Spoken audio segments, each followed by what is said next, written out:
एक बार नारद मुनि द्वारका पहुंचे। उन्होंने देखा कि श्री कृष्ण अपने सिंहासन पर नहीं थे।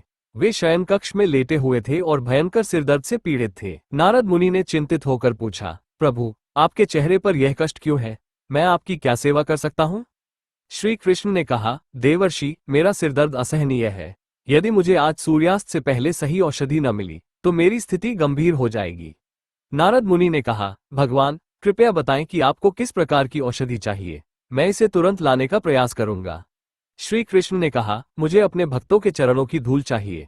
यदि मैं इसे अपने सिर पर लगाऊं तो मेरा दर्द ठीक हो जाएगा। नारद मुनि पहले रुक्मिणी जी के पास गए और उनसे चरण धूल मांगी। रुक्मिणी ने कहा, भगवान मेरे पति है, मेरे चरणों की धूल उनके सिर पर लगाना अधर्म है, इससे मुझे नरक में जाना पड़ेगा। नारद मुनि अन्य रानियों और भक्तों के पास भी गए, लेकिन हर किसी ने मना कर दिया। नारद मुनि भगवान शिव और ब्रह्मा जी के पास गए, लेकिन उन्होंने भी चरण धूल देने से मना कर दिया।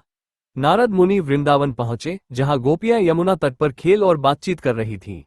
नारद मुनि ने गोपियों से कहा, श्री कृष्ण भयंकर सिरदर्द से पीड़ित है, उनकी एकमात्र औषधि तुम्हारे चरणों की धूल है।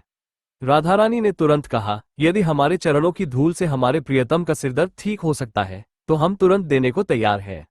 गोपियों ने कहा, हमें नरक में जाने का भय नहीं है। यदि इससे श्री कृष्ण का दर्द मिट सकता है तो हम खुशी खुशी नरक में जाने को तैयार हैं। नारद मुनि ने चरण धूल लेकर श्री कृष्ण के पास लौटने की यात्रा शुरू की। नारद ने श्री कृष्ण को चरण धूल दी। श्री कृष्ण ने इसे अपने सिर पर लगाया और उनका सिर दर्द तुरंत ठीक हो गया। श्री कृष्ण ने कहा, नारद, तुमने देखा कि मेरे सबसे बड़े भक्त कौन है। गोपियों का प्रेम सबसे पवित्र और सबसे श्रेष्ठ है। नारद मुनि ने विनम्रता से हाथ जोड़कर कहा, भगवान, अब मैं समझ गया कि गोपियों का प्रेम संसार में सबसे महान है।